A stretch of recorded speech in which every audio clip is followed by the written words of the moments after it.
My CEO father erased me for losing my job. 5 years later, my revenge coldly reclaimed his empire. You're fired. 2 words. That's all it took to shatter my world.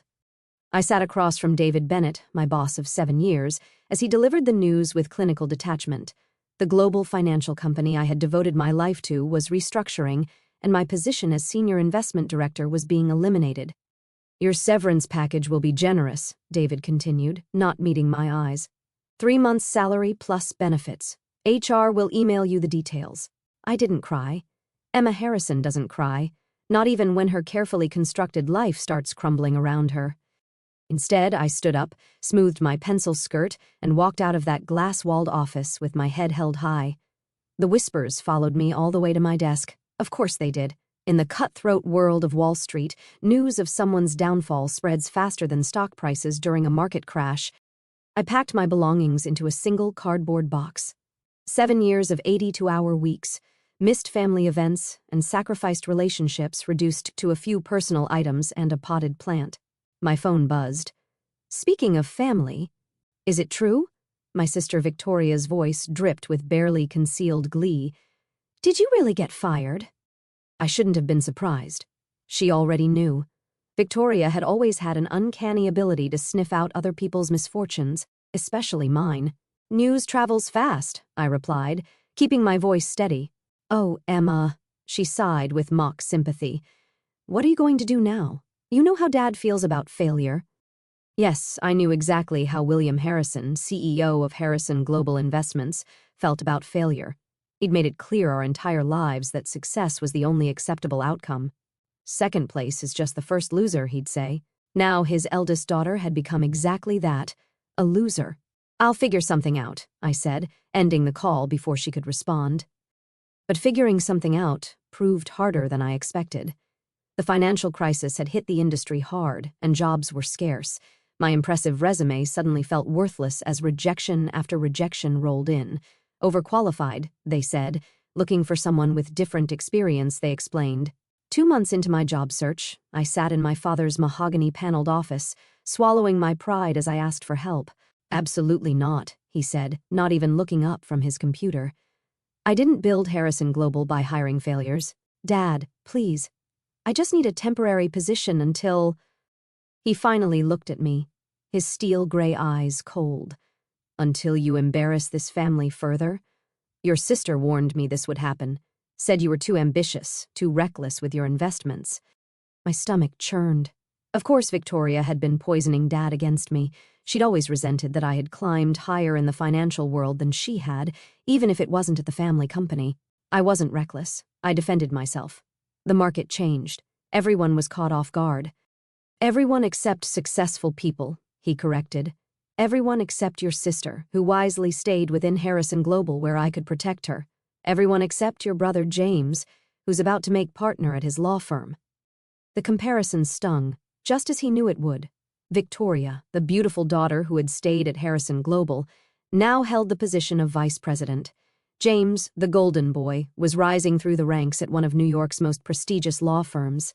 And me, I'd struck out on my own, determined to make it without the Harrison name, only to crash and burn spectacularly. The annual family gala is next week, Dad continued.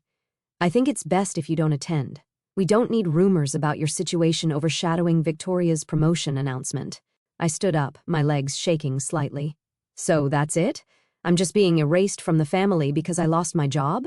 You erased yourself when you chose to leave Harrison Global. I'm simply acknowledging the reality of your choices. That evening, I sat in my luxury apartment, the one I could no longer afford, surrounded by unpaid bills and rejection letters. My phone buzzed with messages from so-called friends and family members, each one twisting the knife deeper. Heard about your situation. So sad. Always knew you were taking on too much. Should have listened to your father. The final blow came from my mother. Her text message was perfectly crafted to sound concerned while delivering maximum damage. Darling, your father's right about the gala. Take some time to sort yourself out. Perhaps consider a less demanding career. Victoria knows someone looking for an executive assistant. I threw my phone across the room, watching with satisfaction as it hit the wall. Executive assistant. To go from senior investment director to fetching coffee and scheduling meetings, that was their solution. A knock at the door startled me from my thoughts. Through the peephole, I saw James looking uncomfortable in his perfectly tailored suit. "What do you want?" I asked, opening the door. "To help," he said, stepping inside. "I talked to some contacts. There's a position opening up at—" "Let me guess," I cut him off. "Something entry-level. Something more suitable for someone who's failed." "Emma, be reasonable. Your reputation in the industry is shot. The Harrison name can only protect you if you accept help on our terms." "Our terms," I repeated. "Not my terms. Never my terms." "I don't need protection," I said. "I need support. I need my family to stand by me while I figure this out." James ran a hand through his expertly styled hair. "That's not how this family works. You know that. We reward success, not—" He gestured vaguely at my apartment, where moving boxes were already stacked in the corners. After he left, I made a decision. I wouldn't give them the satisfaction of watching me grovel for scraps of their approval. I'd lost my job, yes, but I hadn't lost my skills, my knowledge, or my determination. I spent the next week liquidating everything I owned: the designer clothes, the art collection, even my prized first-edition books. Each sale felt like cutting away a piece of my old life, but also like shedding dead weight. The night of the annual family gala, while the Harrison clan celebrated Victoria's promotion in their mansion on the Upper East Side, I packed a single suitcase with essentials. My phone buzzed one last time. A message from Victoria. "Just announced my promotion. Wish you could have been here to see it, though. I suppose it's better this way. Less embarrassing for everyone." Attached was a photo of her with Dad, both beaming at the camera, champagne glasses raised in celebration. In the background, I could see Mom wiping away proud tears while James stood nearby, already working the room for new clients. I typed my response carefully. "Congratulations. Enjoy your moment. But remember this night, because I promise you it won't be the last time you hear my name." Then I blocked their numbers, walked out of my apartment for the last time, and headed for the airport. I had a plan. One that would either rebuild my life or destroy it completely. 5 years. That's how long I gave myself to prove them all wrong. I had no idea then that those 5 years would change everything, not just for me, but for the entire Harrison empire. My first stop was London. An old colleague from my investment firm had moved there years ago and started a small consulting business. Charlotte had always said I had a standing invitation if I ever wanted to leave New York. I doubted she'd expected me to show up with nothing but a suitcase and a desperate need for a fresh start. But she took me in without question. "The guest room's yours for as long as you need," she said, helping me settle in. "But knowing you, that won't be long." She was right. Within a week, I had transformed her spare room into a makeshift office. Walls covered in financial charts and market analyses. Charlotte's consulting business focused on identifying struggling companies with potential for turnaround. It was exactly the kind of work I needed, a chance to prove I could spot value where others saw only failure. "There's something happening in the tech sector," I told Charlotte one evening, surrounded by research papers. "Small companies with revolutionary ideas, but they can't get traditional funding because they're too risky." "Sounds familiar," she smirked, handing me a cup of coffee. I ignored her jab. The big investment firms are too conservative right now, too scared after the crash. But that means there's an opportunity for someone willing to take calculated risks. Someone like you? I looked up at her, a plan crystallizing in my mind, someone exactly like me. Over the next few months, I worked harder than I ever had at my old firm. During the day, I helped Charlotte with her consulting clients. At night, I built my own database of promising but overlooked tech companies. I lived on coffee and determination, sleeping only when exhaustion forced me to. Then came the breakthrough. A tiny startup in Manchester had developed an algorithm for predictive market analysis. The technology was revolutionary, but traditional investors wouldn't touch it because the founders were too young, too inexperienced. I saw something different. I saw myself in them, talented people being underestimated by an industry too set in its ways. "I want to invest," I told Charlotte. She looked at me like I was crazy. "With what money? You sold everything you owned." "Not everything." I pulled out the one piece of jewelry I'd kept, a rare blue diamond necklace my grandmother had left me. "This should be worth enough to buy a significant stake in their company. Emma, that's your emergency fund, your safety net." "No," I said, already researching jewelry assessors in London. It's my future.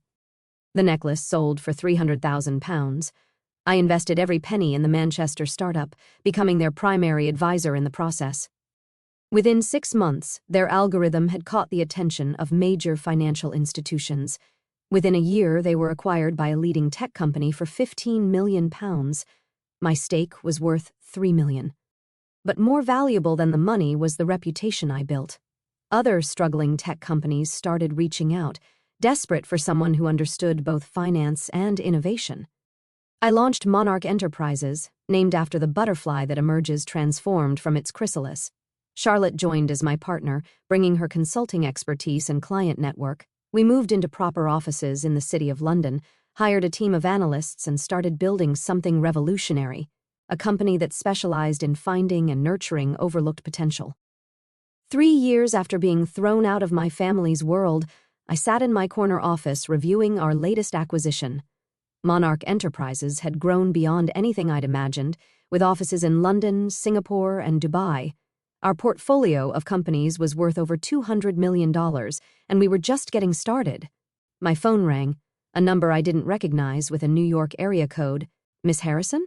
A familiar voice. This is David Bennett, your former boss at... I remember I cut him off coolly. Right. Well, I'm calling because we need your help. The firm is struggling. The markets have changed, and we're looking for innovative solutions. Your work with Monarch Enterprises hasn't gone unnoticed. I savored the irony for a moment before responding. I'm sorry, Mr. Bennett, but Monarch doesn't typically work with companies that lack forward-thinking leadership. Perhaps try an executive recruitment firm instead. I hear they're always looking for good assistants. I hung up, smiling as I remembered his similar dismissal of me years ago. But my satisfaction was short-lived. An email popped up that made my blood run cold. Harrison Global in hostile takeover danger. The article detailed how a consortium of investors was attempting to seize control of my father's company using a combination of market pressure and leaked information about questionable investment practices. I should have felt vindicated. After all, wasn't this exactly the kind of failure my father had accused me of? But something didn't feel right. I knew Harrison Global's weaknesses. I'd grown up studying them. This attack was too precise, too well-informed. Someone on the inside was helping the takeover attempt. Before I could dig deeper, my assistant burst in. Miss Harrison, you need to see this. She handed me a tablet open to a financial news site. The headline made my heart stop. Monarch named as buyer of Harrison Global debt. Somehow, without my knowledge, someone had used Monarch's subsidiaries to purchase millions in Harrison Global bonds that could now be used to support the hostile takeover. But I hadn't authorized those purchases. Charlotte? I called out, but my office was empty. My partner, my friend, the woman who had helped me rebuild my life, was nowhere to be found. On my desk, a single envelope had appeared. Inside was a note in Charlotte's handwriting. Sorry, Emma. Victoria's offer was too good to refuse. She says to tell you that family always comes first, even when that family needs to be taught a lesson. I leaned back in my chair as the pieces fell into place. Victoria hadn't been content with destroying my place in the family. She wanted to destroy everything I'd built afterward, too. But she'd made one crucial mistake. I picked up my phone and dialed a number I'd never deleted. Hello, sister, Victoria answered smoothly. I wondered when you'd figure it out. Call off the takeover, I said quietly. She laughed. Or what? You'll run to Daddy? Oh wait, you can't. You're not welcome in this family anymore, remember? No, I replied, my voice steady. Or I'll show everyone exactly how those Harrison Global bonds ended up in Monarch's portfolio. I'm sure the SEC would be very interested in the paper trail. Silence. You're bluffing, she finally said, but I heard the uncertainty in her voice. I'm the first. Check your email. I had just sent her documents proving every illegal step in her plan. Charlotte might have betrayed me, but she wasn't the only one who knew how to keep records. What do you want? Victoria asked, her smoothness replaced by barely controlled panic. I smiled, though she couldn't see it. I want what I've always wanted, dear sister, a fair chance to prove myself, and thanks to you, I'm about to get it. What do you mean? Check tomorrow's financial news. I think you'll find it very interesting. I hung up, then pressed the intercom. Janet, please prepare the conference room. We're having visitors tomorrow. The entire Harrison Global Board of Directors. My assistant paused. Your family's company? Are you sure? I looked at the photo still hanging on my wall, the one from Victoria's promotion gala 5 years ago. They'd celebrated my downfall that night, convinced I would fade into obscurity. Yes, I said. It's time for a family reunion. To be continued. The morning of the board meeting dawned bright and clear in London. I stood at my office window watching the city come alive below. In a few hours, my family would walk through those doors, not as the powerful Harrisons they believed themselves to be, but as people desperate for my help. Miss Harrison, Janet appeared at my door. Your brother James is here. He's early. Of course he was. James had always been the diplomatic one, the fixer. They'd sent him ahead to test the waters. I found him pacing in the conference room, his normally perfect appearance slightly disheveled. He stopped when he saw me, and for a moment we just stared at each other. 5 years had changed us both. Emma, he said finally, you look successful. Amazing what being thrown out of the family can do for one's career. I sat at the head of the table, my table, in my company. Why are you here so early, James? He sighed, running a hand through his hair, a nervous gesture I remembered from childhood. To warn you, Victoria, she's not going to make this easy. She's convinced Dad that this whole situation is your fault. I laughed. Of course she has. Let me guess, I'm orchestrating this hostile takeover as revenge, using poor innocent Charlotte as my pawn? Something like that. He sat down, looking tired. The thing is, I've been looking at the numbers. Harrison Global is in serious trouble. Even without this takeover attempt, Victoria has been making risky moves for years, hiding losses, manipulating reports, and you're just now noticing? The brilliant lawyer, Dad's trusted advisor, and you never thought to check what your sister was doing with the family company? He had the grace to look ashamed. I trusted her. We all did. After you left, I didn't leave, I corrected sharply. I was thrown out. There's a difference. Before he could respond, Janet appeared again. They're here. The Harrison contingent filed in like an army entering enemy territory. First came my father, still imposing at 65, his white hair and tailored suit projecting authority. Behind him, Victoria, her face a mask of cold hostility. My mother followed, then the board members, all longtime family friends who had watched me grow up and then watched me fall. Well, my father said, looking around the impressive conference room with reluctant appreciation, you've done well for yourself. No thanks to any of you. I stayed seated, making them come to me. Please sit. We have a lot to discuss. Victoria remained standing, her hands planted on the table. We don't have to discuss anything. Call off your takeover attempt and we'll forget this childish revenge plot. I smiled and pressed a button on my desk.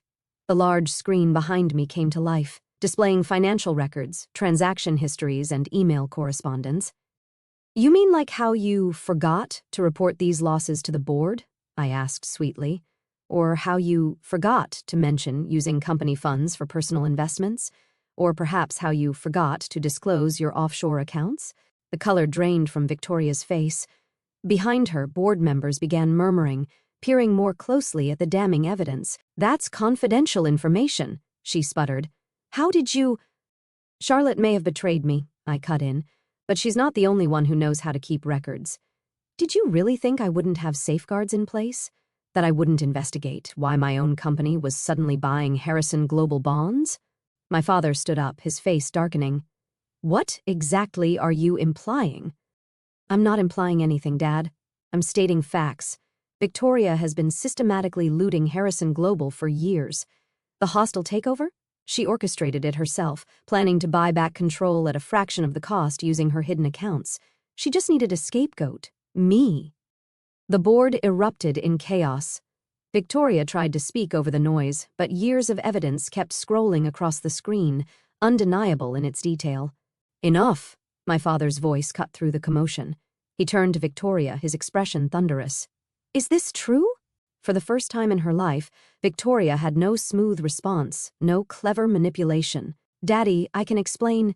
Mr. Harrison, one of the board members, interrupted. If these allegations are true, we need to take immediate action. The SEC will not need to be involved, I said calmly. All eyes turned to me. At least not if we handle this internally. My father's eyes narrowed. What are you suggesting? I stood up and walked around the table slowly. Monarch Enterprises will purchase a controlling interest in Harrison Global. We will install new management, restructure the debt, and implement proper oversight. The company will survive. The Harrison name will remain untarnished.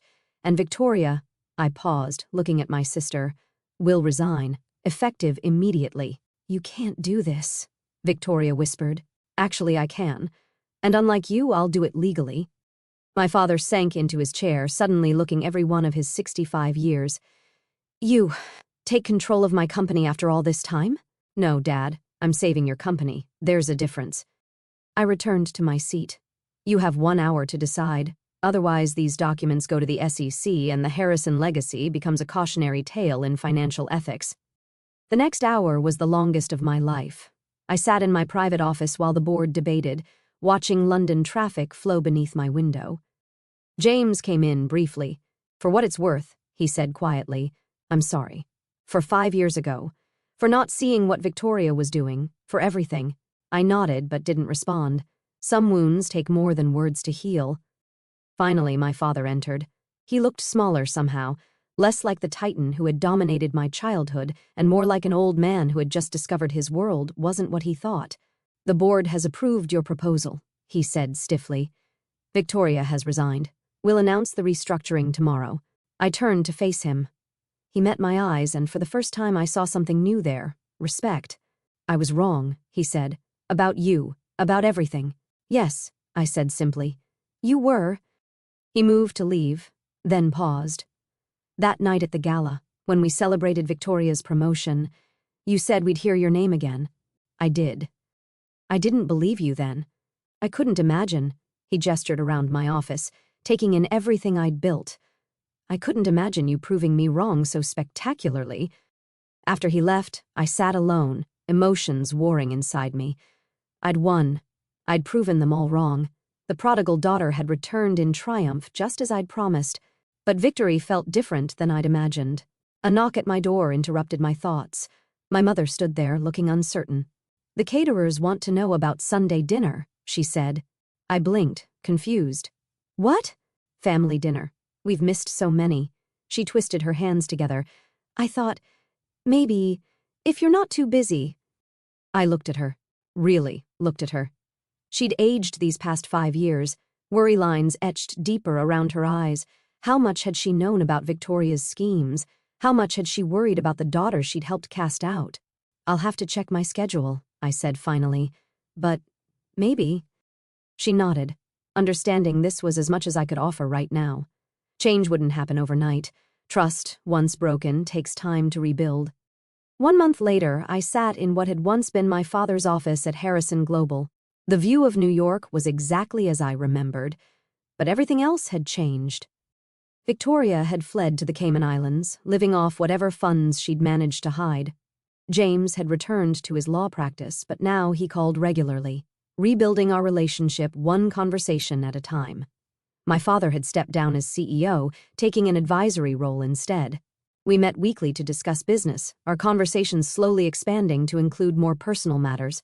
It wasn't forgiveness, not yet, but it was a start.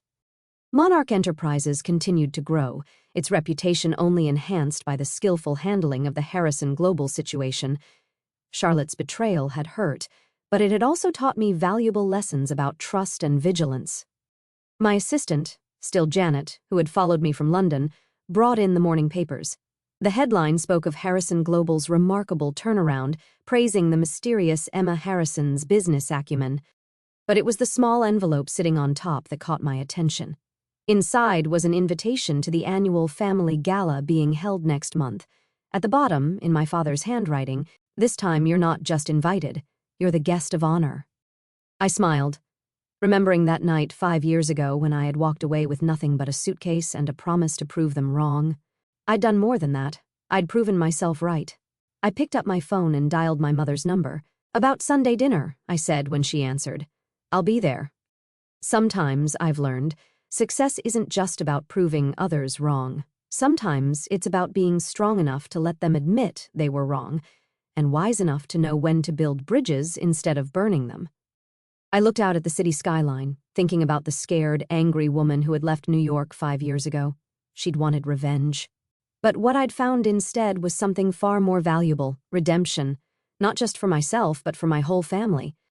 The Harrison name would continue, but under new leadership and with new values. The empire hadn't fallen. It had been reborn, stronger and wiser than before. And me? I was no longer the daughter who had failed, the sister who had been cast out. I was Emma Harrison, CEO of Monarch Enterprises and Harrison Global, the woman who had lost everything and built something better from the ashes. The prodigal daughter had returned, not to beg for scraps from her family's table, but to rebuild the entire house. And this time, I'd make sure it was built to last. 5 years ago, I walked away with nothing but a suitcase and a bruised heart. Tonight, I sit at the head of 2 empires I built from ashes, yet the victory tastes quieter than I expected. Revenge was easy to imagine when I was angry. Redemption turned out to be harder and infinitely sweeter. I thought I needed to prove them wrong. In the end, I only needed to prove myself right, that I could rise without their approval, forgive without forgetting, and love my family again without losing myself. I'm still Emma Harrison, but now I finally like who she's become.